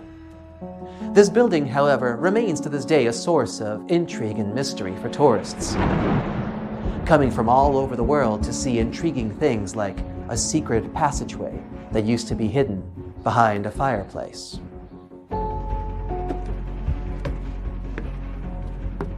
Speaking of intriguing, Larna Castle in New Zealand has an equally spooky vibe to it. To say nothing of its architectural beauty, legend says that the initial owner, named William Larna, built a 3,000 square foot ballroom here for his favorite daughter Kate on her 21st birthday. Visitors here have experienced all sorts of weird phenomena. So much so that the building was once even visited by special paranormal investigators. Some castles have such a frightening atmosphere, they even make it to the big screen. Like Castle Nome, located in Toronto, Canada. It is a Gothic-style castle that was featured in at least 4 Hollywood movies. Sure, that's partly due to the wonderful architecture there, but there's also years' worth of reported unusual sightings in the area, which add to the mystery. Burg Eltz, a castle located in Germany that dates back to 1157, also made our list of enigmatic buildings.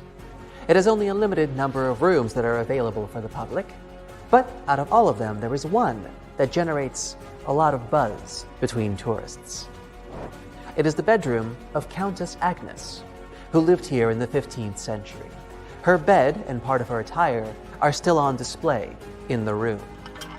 This castle has been used as an important landmark in various video games because of its particular style, which looks more like a fortress. Also in Germany, there's an interesting construction named Frankenstein Castle. That's right, it's the palace that inspired Mary Shelley's renowned novel of the same name. And more than that, a lot of Gothic and Romantic literature at the time. The name comes from the ancient Germanic tribe called the Franks, and Stein, which is German for stone, a common German naming convention. About an hour north of Prague, in the Czech Republic, there is a castle that's interesting, to say the least. It has no kitchen, no fortifications, and legend says that at the time that it was finished building, nobody wanted to live there. That's probably because Hauska Castle is built on top of a very large hole in the ground, which, according to legend, is bottomless. Maybe. Who knows?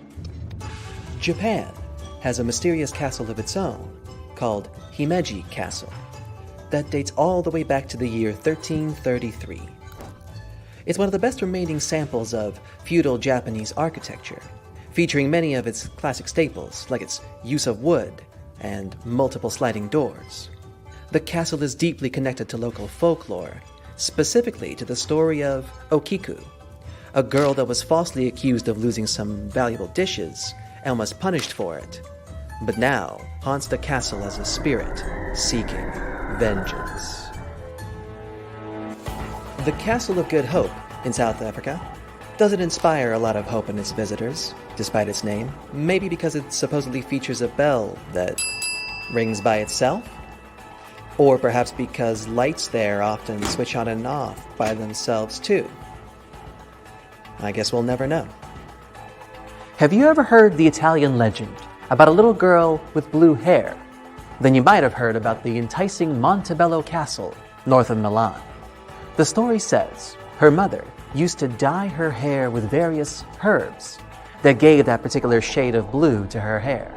Because of her looks, she was nicknamed Azzurrina, as azzurro means light blue in Italian. It is also said that she wasn't allowed to ever leave the castle and was always under constant supervision of her parents and castle guards. Who knows?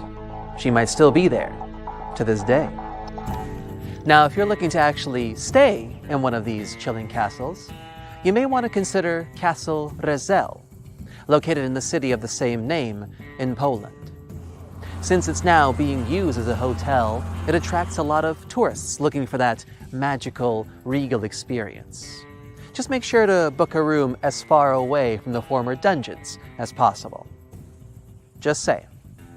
This one you've probably already heard of, and maybe even visited, since it's one of the most famous British landmarks, the Tower of London. Because throughout its history, which dates back to the 11th century, this construction was used for a lot of different things, from royal residencies to prisons, it is indeed associated with a lot of unusual happenings. One of the most notable stories is that of the famous Anne Boleyn, the second wife of Henry VIII and mother of Elizabeth I. A tale of tragedy in the face of political intrigue. Coningsborough Castle in South Yorkshire is an equally impressive structure, sporting a beautiful view over South Yorkshire itself. Don't be fooled by the magnificent sightings, though, as many visitors have reported getting the feeling of strange gusts of wind blowing by them every now and then. For all you dog lovers out there, Norway has a castle especially for you. Akershus Castle was built around the year 1300, and its most fascinating story is that of a magical dog named Malkanism that was said to have guarded the gates of the castle, so much so that people could hardly ever approach its grounds. This next one has to be one of the most beautiful castles in the world, and you've surely seen it in posters, on TV, and maybe even on Instagram. Mont Saint-Michel is located on an island off the coast of Normandy and was built in the 8th century. It's not only a masterpiece because of its location and architecture, but it's also an important symbol of French history. However, people don't just come here to marvel at its beauty. They come to find out for themselves about the many strange rumors that it's cultivated over the years. If you want to visit this one, though, it's a bit tricky. The whole structure is built on a shallow bay that floods with water in the high tide and recedes on the low. These tides alternate roughly once every 6 hours, so you need to plan your visit carefully if you don't want to end up stranded for hours. The Slovenian fortress Predjama is not only renowned for its spook factor, but it's also part of the Guinness Book of Records as the largest cave castle in the world. It has stood proud in the middle of a 403-foot-high cliff for the past 800 years. Talk about adding suspense. Apart from its obviously unique location, it's also famous for the various secret tunnels that were built to provide safe passage in and out of the castle. It's also home to a colony of bats. You know, lots of people are afraid of them, but they're actually very sweet. Another one of those places that you can actually book a room in is Dalhousie Castle in Scotland. Its spooky rooms, walls, and corridors tell the myth of a tragic love story between a girl named Lady Catherine and a stable boy. A woeful tale that sounds like it comes straight out of a romance novel. Despite its reputation, the hotel is quite a popular destination for weddings. At many of these events, people have reported seeing strange silhouettes in their wedding photos.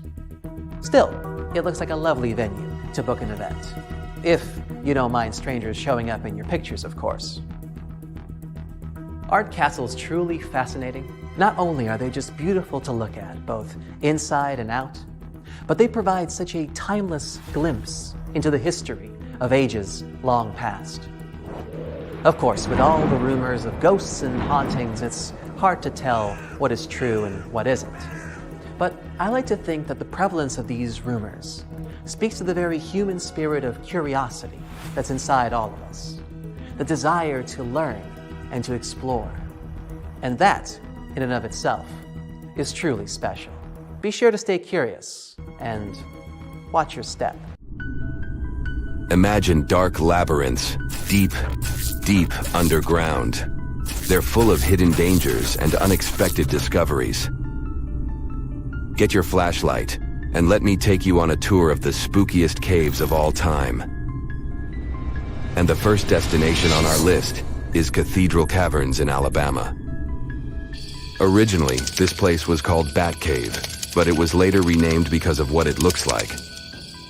As you approach it, you can't help but notice its huge entrance, measuring 126 feet wide and 25 feet high. But this grand entrance is just the beginning. Inside the cave, there are some of the most beautiful formations nature has ever created.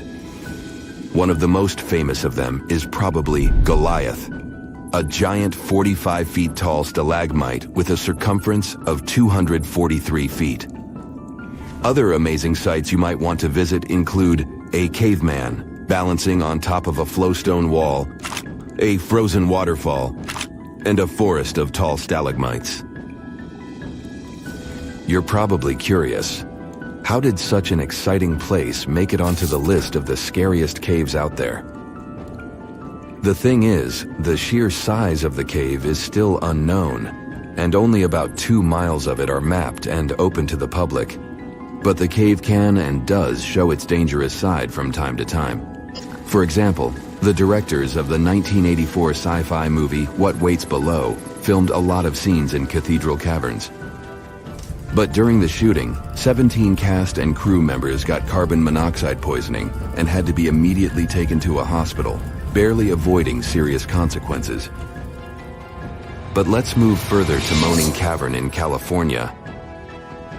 What makes it particularly creepy is the bizarre breathing sound. It's produced by water dripping through bottle-like openings at the base of the cave. If a person who's unaware of the nature of this breathing comes close, this ominous respiration might cause them to steer clear of the place. On the other hand, these moaning sounds might have evoked curiosity in some adventurous souls, and usually it didn't end well.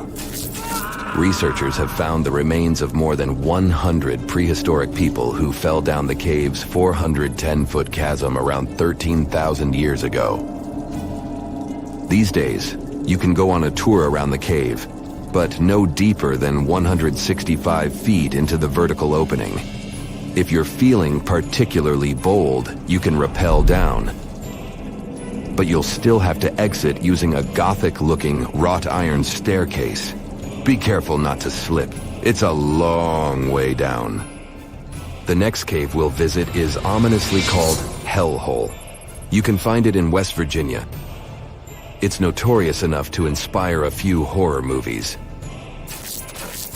Despite its name, the place is chilly, but no less creepy for this discrepancy. The average temperature inside the cave is 47 degrees Fahrenheit, which makes it the perfect home for a large variety of bats and other rare cave-dwelling inhabitants. In fact, in the winter, the cave accommodates about half of the world's population of Virginia big-eared bats. These are critically endangered and highly vulnerable creatures.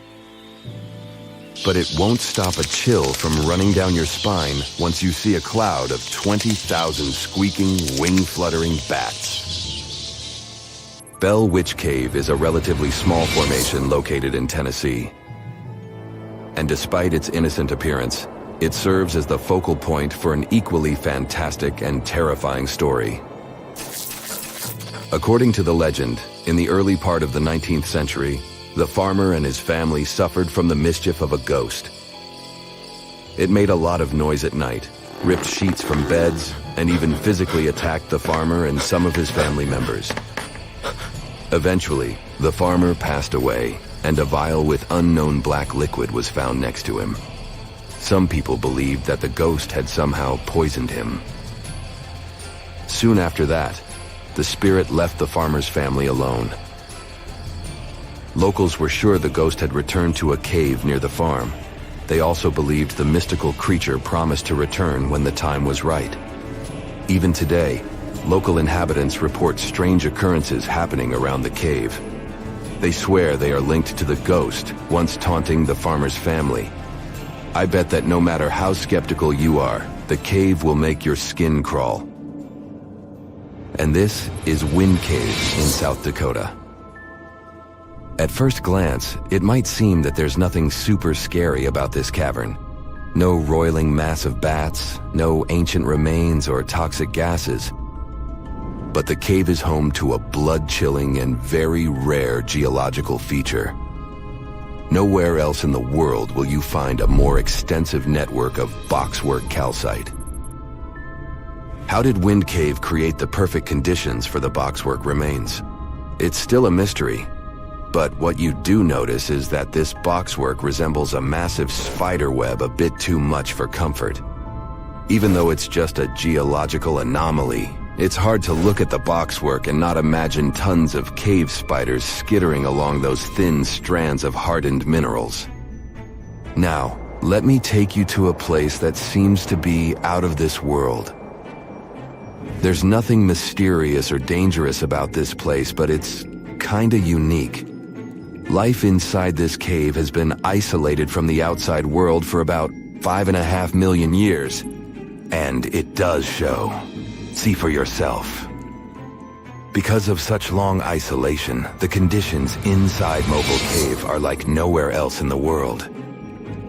Despite a severe lack of sunlight inside the cave and the toxicity of the air, a unique ecosystem is flourishing there. The cave is located a few miles west of the Black Sea in Romania, and it was first found in 1986.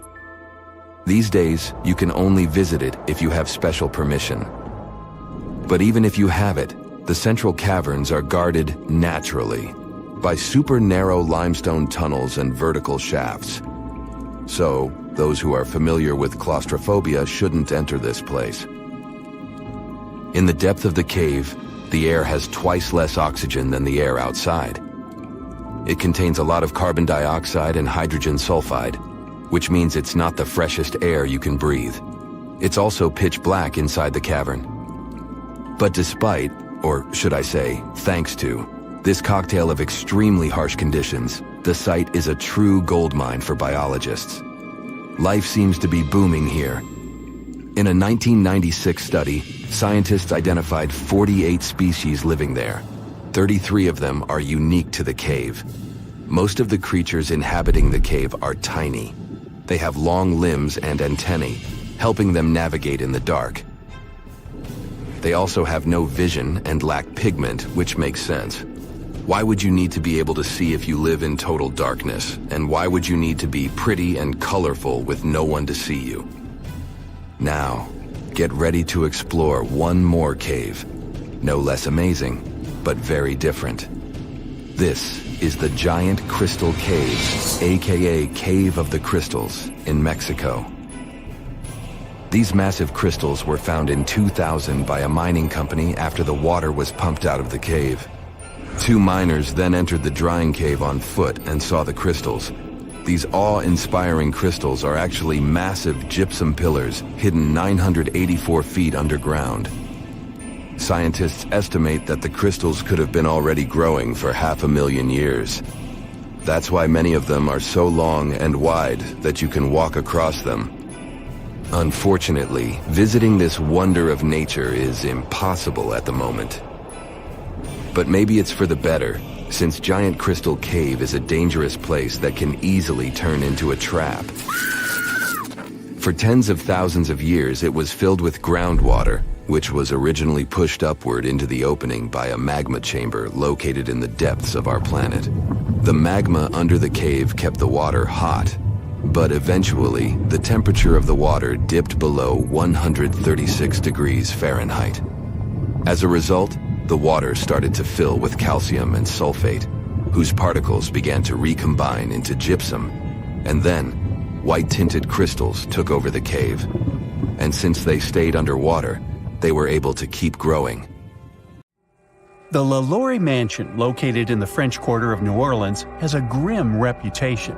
Its former owner, Madame Delphine McCarthy LaLaurie, was a wealthy socialite in the early 19th century. The urban legend says that she treated her workers very badly. One night on April 10, 1834, Madame LaLaurie's house began to burn. Madame and her family managed to escape, but she abandoned her workers. They were locked inside the house. The locals, outraged by her negligence, gathered around the house, broke some of its walls, and eventually stole the remaining possessions. After the fire, the LaLaurie family escaped to Paris. Another private mansion was built on this Louisiana land. But it's said that the ghosts of those workers are still trapped inside the property. They tend to bother living people demanding justice. Today, the house is private, but you can book a tour and hear this story in detail. By the way, the mansion and its notorious owner played a big part in the American Horror Story franchise, although they didn't actually film the series in that particular house. American actress and director Kathy Bates played Madame LaLaurie and showcased the quirky character of this famous woman. So you can check it out if you're not afraid. Our next creepy destination was also shown in a movie franchise, the Amityville Horror. The media says this Dutch colonial-style home is located in the village of Amityville in New York. George and Kathy Lutz bought this property in 1975 for $80,000. The low price was due to the tragedy that happened in the house 1 year before. One night, a young man named Ronnie DeFeo, who lived in the house, took the lives of all his family members. The Lutz family began to notice strange activities in the house, such as phantom odors, unreasonably low temperatures, and loud sounds of unknown origin. According to the Lutz family, one day they called a preacher to clear the grim vibes, but he felt very bad during the ritual and his hands started bleeding. The Lutzes fled the house in a rush. Their spooky story inspired the Amityville Horror, a book written by American author Jay Anson and several successful horror movies. Although the house was reconstructed, it still exists. However, its address has been changed to confuse the trail and prevent crowds of tourists from gathering around it. Do you recognize this seemingly cute house in Harrisville, Rhode Island? It's known as one of the most haunted houses in America. The property earned its notorious reputation after multiple people lost their lives in this house over the years. In 1970, the Perrons family began to live here, and according to the legend, an invisible being lived along with them. At first, the entity was playful, but then it started getting more sinister. The family members experienced physical attacks and unexplainable illnesses. They invited the famous mystery hunters, Ed and Lorraine Warren, to research this case, which later inspired a book and the movie The Conjuring, released in 2013. In 2019, the property was purchased by the Heisens family, who also investigated mysteries. They reported some weird stuff going on in the house too, and eventually developed a successful business on haunted tourism. They sold the property for nearly $1.5 million in 2022. Let's move on to Tennessee. The urban legend tells a creepy story that started in 1804. John Bell and his family moved to this peaceful-looking farm in North Carolina. At first, everything went well, but 13 years later, the family began to experience bone-chilling events. At first, they started seeing weird animal-like shadows around the farm. Soon, these mysterious guests began to whisper and eventually talk out loud. Some mysterious entity began to wake up the family at night with loud noises and attacks. It particularly bothered their young daughter, Betsy Bell. Invisible hands grabbed Betsy by the hair and hit her body. When she grew up and was about to get married, the entity did everything to break the engagement, saying that Betsy wouldn't be happy with her groom. Rumors about these scary events spread throughout the village, and the locals began to visit the farm, hoping to see it for themselves. They called the entity Bell Witch. Many years have passed, but the locals still believe that the phantom of the evil witch lives in these places and hides in a cave near the farm. Ohio is one of the most notoriously haunted states in the USA. One of its legendary spots is the Mansfield Reformatory, a former prison that supposedly hosts the country's most creepy entities. The prison is nearly 130 years old. It was closed in 1990 and soon gained fame, especially after becoming the filming location for The Shawshank Redemption. And since we're passing through Ohio, let's take a look at another spooky place. The Chippewa Lake Amusement Park used to attract many guests with its various rides, roller coasters, and iconic Ferris wheel. But in the 1970s, 100 years after opening, the park was forced to close. It happened due to poor maintenance and low attendance. The park has gone through multiple fires, so today it looks like a bunch of creepy ruins overgrown with shrubs and rust. Mark Twain had been living in this charismatic house in Hartford, Connecticut for about 17 years. In this period, he wrote both The Adventures of Tom Sawyer and The Adventures of Huckleberry Finn. Today, this property serves as a museum that showcases the author's life. But it's also known for some mysterious phenomena. Multiple visitors reported hearing odd noises and seeing a phantom of a woman in white. The most haunted part of the house is the billiard room. Twain used to chill there a lot during his stay, and today, some visitors claim they can smell tobacco smoke as they pass through. Now, Pennsylvania has lots of terrifying tales to offer. Despite its chic appearance, this fancy mansion has been empty for a while now. Its owner, Peter Widener, finished the construction after losing his beloved wife, Hannah, during a tragic yacht trip. It happened at the end of the 19th century, and eventually, Widener lost multiple relatives in this house. He was wealthy enough to invest in the Titanic construction. Perhaps he was fascinated by the idea of an unsinkable ship. But unfortunately, both Peter's oldest son and grandson lost their lives when the Titanic sank. Eventually, the mansion was abandoned. But it's said that the phantoms of the Widener family are still there. And speaking of the Titanic, Molly Brown was one of the survivors. She got famous for rowing a lifeboat for about 7 hours before reaching a safe place. But Molly's own mansion in Denver gained a spooky reputation. She owned the haunted property together with her husband, who ran a mining business. Over the years, multiple people reported seeing phantoms of cats and human figures running down the staircase of the house. The witnesses of such visions insist that something spooky is definitely going on behind these walls. Today, the mansion operates as a museum, so you can go and see it for yourself. And how about meeting a creepy phantom while doing some casual shopping in Soho? The urban legend dates back to 1799. A young lady, Gulielma Elmore Sands, tried to escape with her lover, Levi Weeks. They were tenants in the same boarding house. Around 2 weeks later, her body was found at the bottom of a well in the building that today hosts a large retail store, COS. After the horrifying discovery, the police arrested Levi. Although he was acquitted, Sands' phantom is said to haunt the building as a warning to other ladies. The creepiest thing is that the well is still there, and shoppers can see it in the basement at the back of the men's department. Now, brace yourself and welcome to the famous haunted toy store in Sunnyvale, California. The legend says that the land under the property used to be a plantation owned by Martin Murphy. He hired a preacher, Johnny Johnson, who fell in love with Murphy's daughter, Elizabeth. But she got engaged to a lawyer. Johnny's heart was broken, and he lost his life in an accident while chopping wood. Today, Johnny's phantom reportedly wanders around the Toys R Us store, still chasing his beloved Elizabeth. Customers and employees report seeing objects moving on their own, hearing mysterious footsteps, and even Johnny's whispers over the intercom system. Ooh. Alrighty, folks. Gather around and let me tell you about the Manananggal, a real charmer of a mythical creature from Filipino folklore. She's often described as a lady who likes to snack on sleeping pregnant women. But here's the twist. During the day, she's all dolled up and looking like a total babe. But come nightfall, she detaches her torso and spreads her massive bat-like wings to fly off into the darkness in search of her next victim. And she doesn't just stop at pregnant ladies. Nope.